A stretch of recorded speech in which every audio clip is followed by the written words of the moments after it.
Dirty trucking. Today is the 20th. I have exactly 9 days before I end up out on the street. The probability of me being evicted is high. I've already been evicted. I told you I was just allowed to I was allowed time to see if I can come up with the back rent at the time, which was the $3,900. So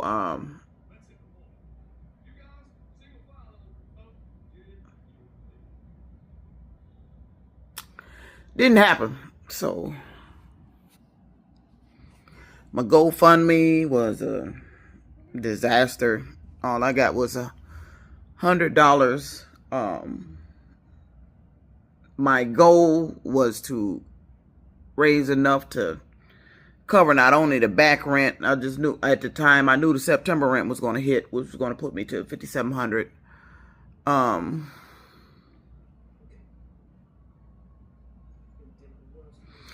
don't know.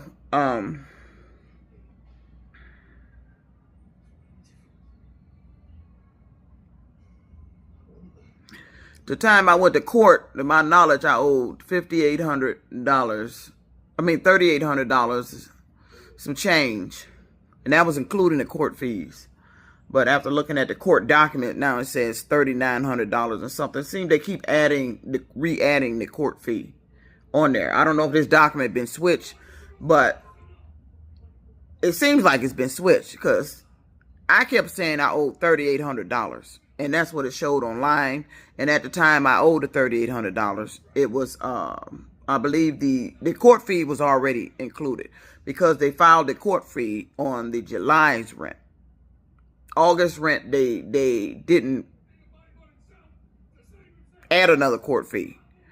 I believe somebody either, I don't know if this document has been switched or not, because I kept saying I owed $3,800 and something dollars.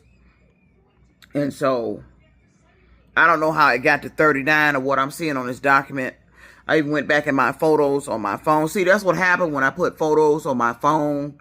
They use some sort of altering mechanism and they changed this shit. Because I stood before that judge and told her with the documents I had printed out. And see, and I done throwed away the documents that I went to Kinko's and printed out. What my balance was and the balance was at the time before I went to court, because I kept saying I owed $3,800 and something dollars, and that was including the court fees. And by the time I went to court, it was still $3,800 something dollars, because my court virtual was August the 6th, so I had already been assessed the court fee, and you know what, it might be $3,900. If they ripping me off, they just rip me off. You know, I can't keep accurate count of the ripping me off and switching documents and add money in there. But I know at the time of the virtual, I owed $3,800 and something dollars. So it may be 39 because the late fee for August had not been added in there.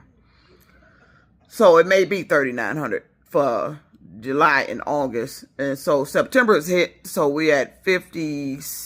When that hit, it was 57. Plus they done added the late fee. I gotta check if they filed another $190 court fee. But by then I'll already be going from here. Where I'm going, I don't know, because I have nowhere to go. So there's the GoFundMe was a disaster. All I got was $100. The donations are appreciated. Once I step out of here, I have no home to cook or do anything at. So my goal to reach enough money to pay to stay, or at least get enough money to where I can go put in somewhere else and buy me some time until I figure this shit out, and I just catch this shit up at a later time. That one incident, that accident it cost me a total. I'm almost owing almost damn near shit. Almost what, $9,000 from that one goddamn accident. Well, part of it was already from the apartment. That was before the accident. But because I had no car to earn any income to try to make a dent in the debt of the apartment, so now it's just I'm just sitting here was raking up debt. So I think the total now here is $5,900 something dollars maybe. I could be off a little bit by 100 or so. And AT&T just messaged me that and I hate the way they start talking to me. They don't start talking to me like you don't already know I'm in this position. They started talking to me like I'm the owner of the devices. I just got this new phone and a new tablet.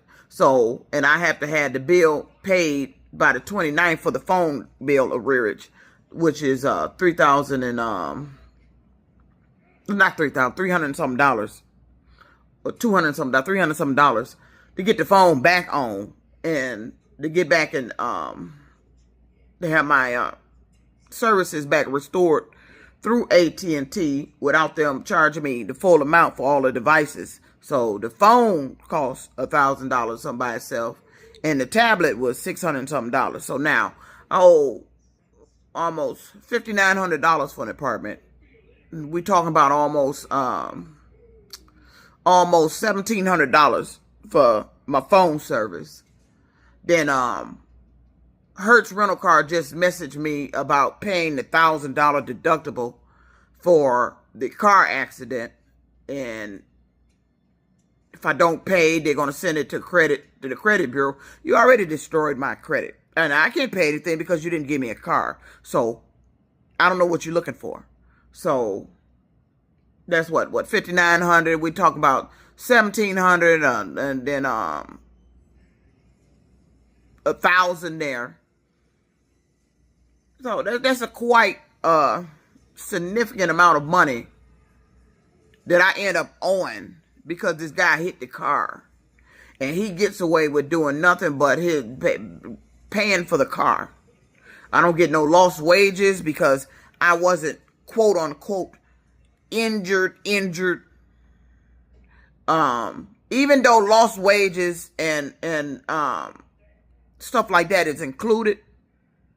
But I'm tired of them talking about you have to actually be injured to get your lost wages. I'm tired of being lied to. I don't have to be injured to receive lost wages. He damaged the car that I was using to earn my income. I was not able to get another vehicle because of his negligence. I am officially homeless. Matter of fact, I was officially homeless on the 26th when they made their judgment. It became real when he hit the car. So I have no home. I'm going to have to turn in the keys to this place. I don't have a car. I don't have income. And my survival here has been based off of donations, which has been assisting me in getting food. There's not been enough to catch up any back rent. It's been enough to assist me with food. It would have been enough to probably try to get another rental car if Uber hadn't implemented that mandatory 4.90 star rating to rent a car. That's the only reason I'm sitting here. It's because of their own goddamn policy. So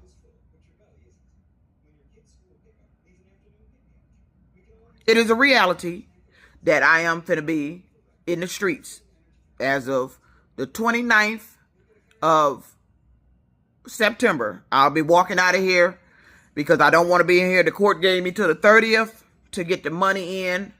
And she told me if I don't have it in or vacate the property, The management here can file for them to come out and throw your shit out.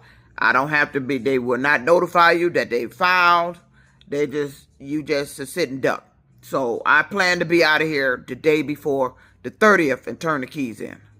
Where I'm going, I don't know. I'll just be sitting somewhere in the city of Detroit looking stupid while everybody ride past me looking at me because they know what happened.